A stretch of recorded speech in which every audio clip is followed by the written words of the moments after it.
I am not giving financial advice in any way, shape, or form. This is for entertainment purposes only.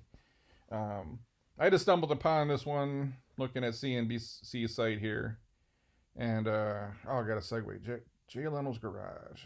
I'm gonna do a whole episode on that. Stay tuned. I'm gonna do that one next. Come back. Anyways, um, I saw Bed Bath and Beyond shares um, dive more than 25%. I have no investment in that whatsoever. It's just full disclosure. And again, not giving financial advice in any way, shape, or form here. I'm more commenting about the business model. I felt like they thrived on that whole 20% off coupon you used to get bombarded with in the mail, and you realize that you know, you were a sucker if you didn't use a 20% off coupon, because that's how much margin they had built into everything. And then once you saw like a lot of the e-commerce stuff come online, especially Amazon and Walmart made a bigger push into online. Then Walmart go and buy Jet or something. That one company was like a startup, and like they really bolstered up their online e-commerce type of sales. They didn't leave Bed Bath and Beyond with that option to really push those 20% coupons anymore. It's they couldn't live with that baked in 20%. They had to just knock prices down straight up, because if you just go look dollar for dollar, you're like, oh, it's just cheaper somewhere else. So I'm just wondering where we go from here. Um, I felt like Bed Bath and Beyond was that place when you're going up to college and you need some sheets. That's a good place to go. If you're young and you get in your first apartment or home, you go buy like curtains and all that stuff from there. It's I just don't know how often do you get someone in that store. I know I want to say one of them by my house started offering like CPG products. I think you could buy like shampoo or something like that type of stuff there. Um, but there was nothing particularly that I really liked when I go into Bed Bath and Beyond. I feel like they got a lot of stuff, and I never end up really liking any of it. I used to go there for kitchen stuff, but you got Williams Sonoma and a couple other places that end up being the primary place that I'm going to go shop for kitchen stuff now. So where do you go from here, Bed Bath and Beyond? I felt like they had their point in time, and I'm not sure they fully adapted to the online market. And I feel like there's a lot of people that are about to suffer that fate. Amazon just crushes you because they have so much and it's so easy. I can just jump on, type something in, add to cart, done. It's so quick, it's so easy. And I think oftentimes I probably end up paying more, but it's just so goddamn convenient. I just do it. That's why I always recommend you make your shopping cart, check out as few steps as possible. You always give people to do the Apple Pay, the Google Pay, give them every pay possible. No one should have to be entering in their like credit card information at a checkout anymore. If you're forcing people to do that, you're way behind. Um, and that was the benefits of Amazon. I can get a book, I can get a wire from my generator, a oil change kit from my ATV, and a set of bath towels for the boat, all in one place. And in 2 steps, I am checked out and paid, and I'm good to go. It's hard to compete with that. And think about how much of the stuff that Bed Bath and Beyond has that competes with Amazon. It sounds like they're screwed.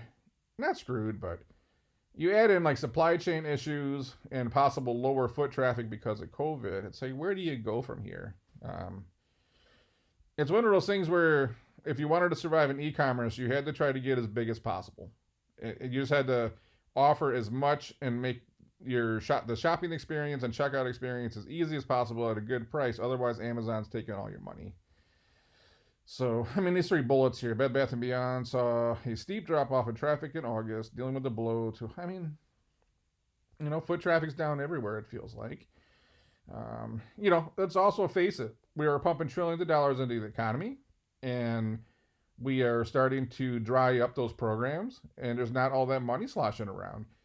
I think a lot of us are starting to realize that the trillions of dollars was going right into the retail stores. It was going to Bed Bath and Beyond. It was going to McDonald's. It was going to Target, Walmart, Amazon, some luxury items.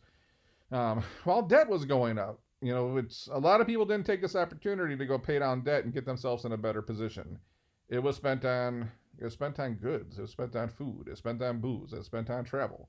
Hell, it's like everything else in life. People always got money for the shit they they don't need to do, but they never got money for the things they need to do.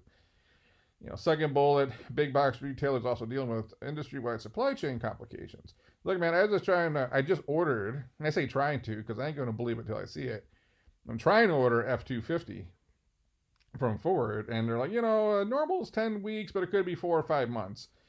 And then I was just watching a YouTube video of some dude that ordered a Dodge Ram or something, and it was like 6 months late. So he waited a while, and it was like 5 or 6 months late. So semiconductors slow down, shut down, shortage, inventory issues. Like, we overconsumed, and we don't have people working, so we're underproducing. What did you think was going to happen? We got inventory and supply chain issues everywhere. Imagine what it's going to be like for Bed Bath & Beyond now, come Christmas time. We already have a labor shortage. We can't get people to work right now. There's people quitting. We have a labor shortage everywhere. And we also have Christmas coming. When we do a tremendous amount of seasonal hiring from like October all the way through the end of December, even part of January for people to deal with returns. We can't staff right now. What do you think's going to happen when we need the seasonal workers and they're not there? That's going to end up costing revenue more than likely. We'll see. Last bullet, Bed Bath & Beyond slashes revenue earnings outlook for the year. I mean, look, you can't. Why are we surprised? No CEO is going to jump on earnings call and say, "Hey, the big money train's over and sales are going to go down." They'll have the CEO's head on a platter by 6:30 p.m. Eastern time. Before someone's going to say that and predict that, they're just going to let it happen, and then they're going to blame it on that. No one's just going to tell you straight up. That's career suicide at this point. But, we had trillions of dollars getting pumped in, stimulus, big unemployment. People weren't paying their rent. They weren't paying their mortgages. They weren't paying their school loans. Well, that money went right into retail. But now that's coming to an end. And you're going to probably expect sales to drop now. Maybe they don't. But more than likely they're going to drop, and that's what we're seeing right now. So you compound supply chain issues, a worker shortage, and you combine that with the fact that we don't have the extra trillions flowing into the system, what the hell do you think is going to happen? Do we need an economics professor to jump up and do a whole dissertation on this? Any common sense says things are going to go down, but we'll see.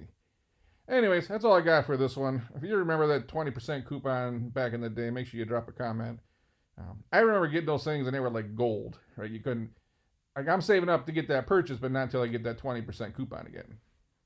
And I think one day instead of 20%, they were like 10% or something, or 5%. I don't remember, but I remember. Maybe they still send them. I don't know. I've not seen one, and I don't know when, so maybe they stopped. But I do remember in the day that was kind of their hack, where, it was all about getting that 20% off coupon. Granted, when you wanted to buy a KitchenAid mixer or something, I think there was an asterisk saying you couldn't do that. Or if you wanted to buy a nice set of knives, like all the fun stuff that you wanted to buy the 20% off never applied to. But anyways, if you remember that, make sure you drop a comment below. Till then, I'm going to catch you on the next one.